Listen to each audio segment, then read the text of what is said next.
Hi everyone, today I'm going to go through our body parts program, and the goal of this program is when given the instruction, point to, touch, or wears, and what's this on self, a doll, and other people, or a picture, the student will be able to respond correctly by identifying and labeling the correct body part within 3 seconds.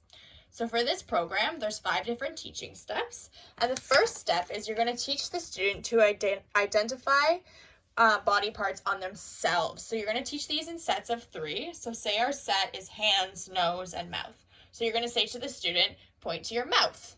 The student should point to their mouth. Point to your nose. The student should point to nose. Point to your hands. The student should point to their hands.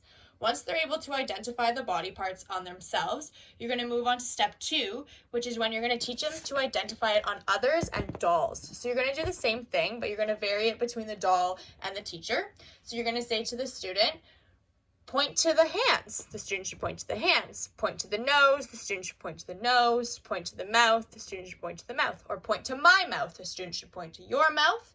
Point to my hands. The student should point to your hands. Or point to my nose. The student should point your nose. Once they're able to do that with dolls and the teacher, you can move on to step 3, which is when you're going to teach the student to identify body parts using pictures. So you're going to put out pictures and you're going to say to the student, show me the hands. The student should point to hands. Show me the mouth. The student should point to mouth. Show me the nose. The student should point to nose. You're again only going to do this with your set of 3, and then you can move on to the next step once they've mastered this, which is, again, teach the student to label a set of body parts on self and others, except for this time, you're going to say to the student, what's this? The student should say, hand. What's this? Nose. What's this? Mouth. Again, you can do this on yourself, so you'll point to your hands. What's this? Point to your nose. What's this? Point to your mouth. What's this? Once they're able to do that, that's when you're going to move on to the final step, so you're going to use pictures. So you can say to them, point to the girl's nose. The student should point to the girl's nose. Or point to the girl's hands. The student should point to the girl's hands. Or you can use pictures like this.